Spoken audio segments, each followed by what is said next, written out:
아브라함이 위기에 빠진 롯을 구출하였습니다. 롯이 잘못한 것이라기보다는 그가 속한 나라 소돔 왕이 잘못하여 그 나라 전체 백성이 위기에 빠졌습니다. 소돔 왕을 비롯한 다섯 왕이 그돌라오메를 비롯한 네 왕 연합군과 싸웠습니다. 그런데 소돔 왕이 졌지요. 소돔 왕은 다행히 살아남았지만 소돔 주민들은 롯을 포함해 그돌라오메를 비롯한 그 연합군의 손에 붙들려 이스라엘 북쪽으로 끌려가고 있는 그런 상황이었습니다.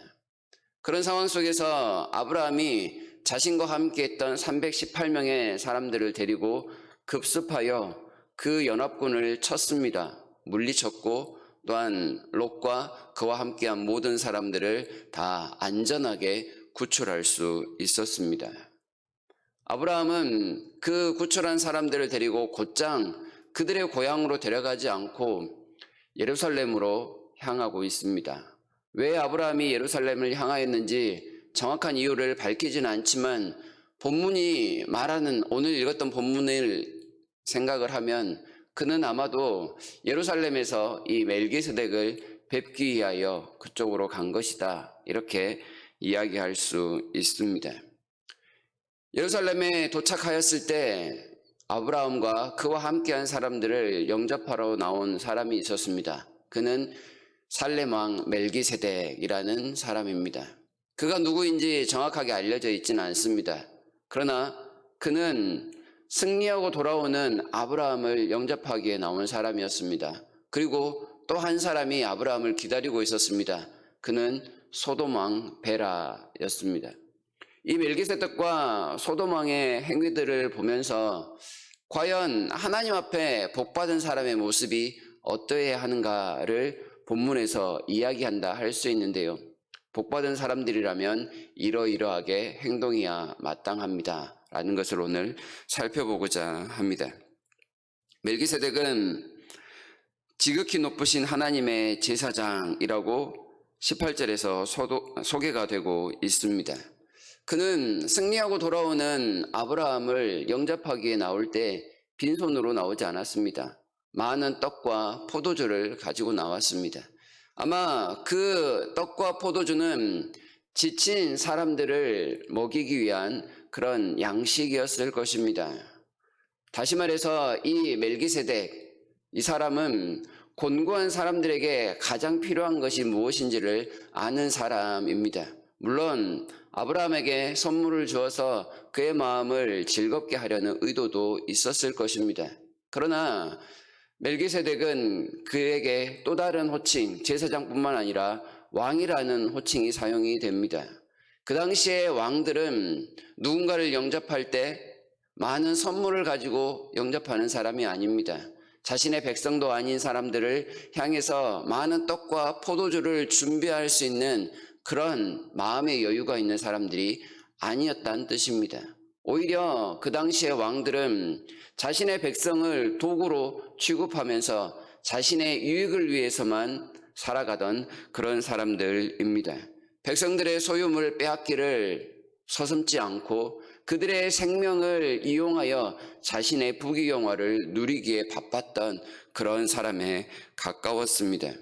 그럼에도 불구하고 왕이자 제사장이었던 멜기세덱은 아브라함과 그와 함께한 많은 사람들을 돕기 위하여 떡과 포도주를 가지고 왔다. 그런 면에서 그는 아주 특별한 왕이었다. 이렇게 할 수 있습니다. 이 멜기세덱은 아브라함을 축복하는 모습을 보입니다. 그 축복의 내용에는 두 가지의 중요한 내용이 담겨 있는데요.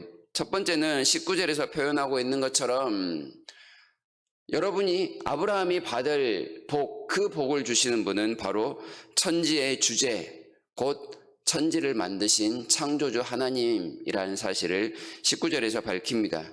또한 아브라함이 318명으로 북방에 있던 그 연합군, 네 나라의 연합군을 물리칠 수 있었던 것은 바로 하나님께서 승리를 주셨기 때문이라고 분명하게 밝힙니다.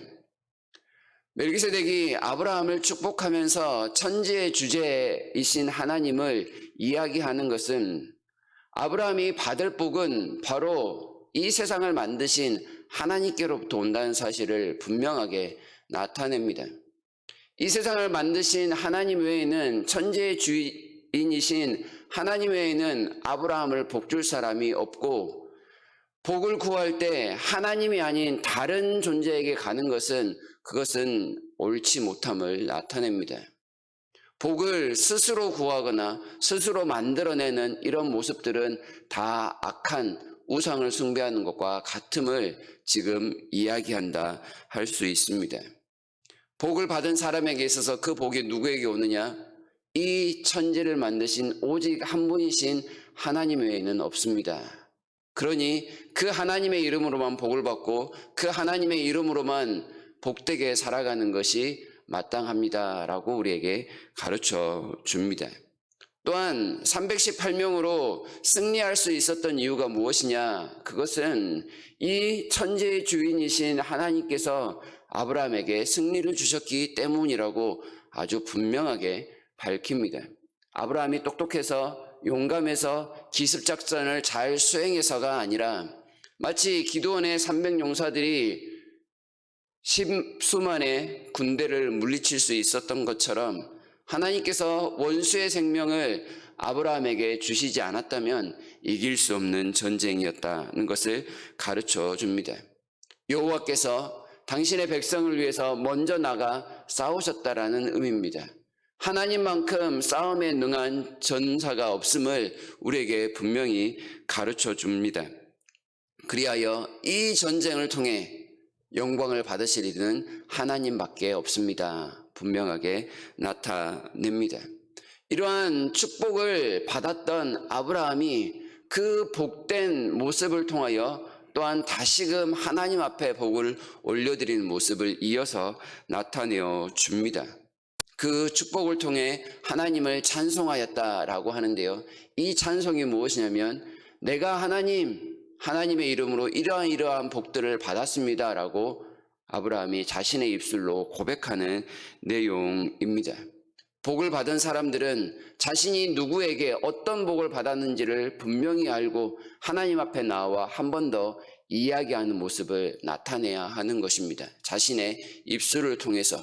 그리고 입술을 통해서만 하나님께 영광을 돌리지 아니하고 아브라함은 멜기세덱에게 11조를 바쳤다, 이렇게 이야기를 합니다.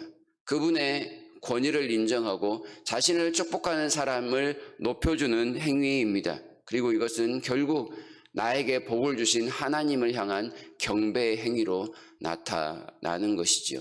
다시 말하면 이 멜기세덱이 아브라함을 축복하고 있는 장면을 통해서 하나님께 복을 받은 사람은 어떠해야 하는가? 나의 복은 천지의 주인이신 하나님께서만 내려주십니다 라는 사실을 알고, 나의 모든 형통함은 하나님께서 이루어주신 선물입니다 라는 것을 고백할 수 있는 모습입니다. 그러하면서 하나님 앞에 마땅히 드려야 될 일부를 기꺼이 감사함으로 드리는 행위, 이것이 바로 복받은 사람들의 모습이라고 분명히 할 수 있겠습니다. 그러나 멜기세덱과 함께 했던 이 소돔 왕은 아주 사뭇 다른 모습을 보입니다. 일단 그는 빈손입니다. 어떠한 것도 준비하지 않은 채 아브라함을 맞이하러 나왔습니다. 결과적으로 보았을 때 아브라함의 승리의 최대 수혜자는 바로 이 소돔 왕입니다.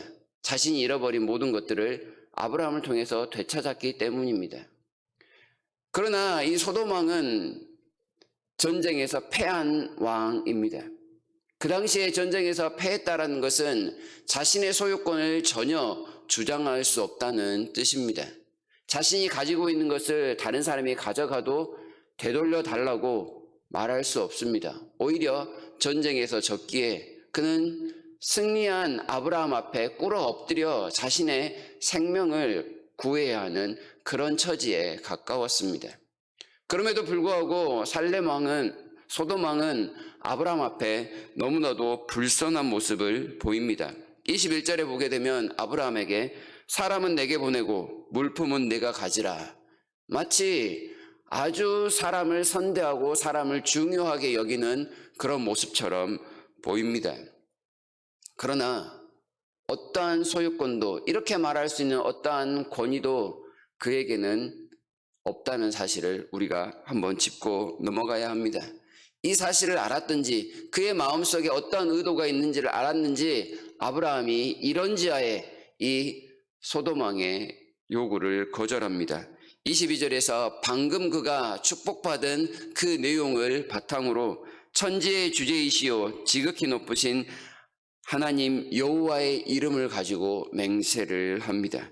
23절에서 실 한 오락이나 들매끈 한 가닥도 내가 가지지 아니하리라. 그 이유는 소돔왕 당신 때문에 내가 부유하게 되었다라는 말을 듣기 싫기 때문입니다.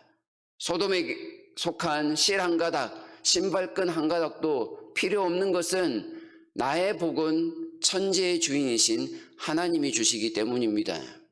내가 지금 당장 당신의 소유를 내 것으로 하고 내가 당신을 다스릴 수도 있지만 그렇게 하지 않는 것은 내 하나님 여호와로 인하여 나는 만족하기 때문입니다. 이런 고백이 되는 것입니다. 아브라함은 당장의 어떤 유익을 보는 것보다 승리를 주신 하나님, 그리고 또한 그 하나님께서 앞으로도 함께 하실 것을 믿기에 사람의 달콤한 유혹처럼 보이는 그 선물들을 과감하게 거부할 수 있었던 것입니다. 멜기세덱에게는 11조를 바치며 경의를 표했던 아브라함이 자신에게 마치 네가 승리한 것은 네 것이다, 가져가라 라고 했던 소돔왕을 향해서는 매몰차게 대하는 모습, 그는 이런 모습을 통하여 복받은 사람은 누구와 가까이 하고 누구와 멀리해야 하는지를 분명히 구분할 줄 아는 모습이라는 것을 또한 우리에게 가르쳐 줍니다. 정리를 해보면 멜기세덱과 아브라함을 통해서 정말로 복받은 사람은 이러해야 한다 결론을 내릴 수 있습니다. 곤고한 자를 말뿐만 아니라 자신의 가지고 있는 어떤 것으로 도와줄 수 있는 사람입니다. 그리고 또한 복받은 사람이 하나님께로부터 복을 받았기에 그 하나님 안에 머물러 있도록 축복해 줄 수 있는 사람이 진정 복 있는 사람의 모습이고, 그 복이 오직 하늘의 하나님 여호와께로부터만 비롯된다는 사실을 계속해서 묵상하고 기억하고 실천해 가는 모습, 그것이 또한 복 있는 사람의 모습입니다. 그 복을 유지하기 위해서 하나님을 찬송하고 또한 하나님께 11조를 드리며 하나님을 경배함으로 지속되어야 한다는 사실입니다. 그러면서 분명히 해야 될 것, 악한 사람들, 악한 생각을 가지고 있는 사람들과는 거리를 두고 또한 자신을 거룩하게 만드는 일에 앞장설 수 있는 모습, 역시나 복된 사람의 모습입니다. 아브라함이 축복을 받는 이 모습을 통해서 우리가 역시도 아브라함처럼 복받은 사람의 모습으로 나아가야 하겠습니다. 세상 가운데 섞여 살아가지만 하나님만이 나에게 복을 주십니다 라는 사실을 기억하고 그 하나님께 한 발짝씩 더 가까이 가는 하루의 삶이 되었으면 좋겠습니다. 멀리할 자와 가까이 할 자를 확실히 구분하고 하나님께만 더 가까이 감으로 오늘 하루도 주님과 더불어 형통할 수 있는 저와 여러분 모두가 되기를 진심으로 바랍니다.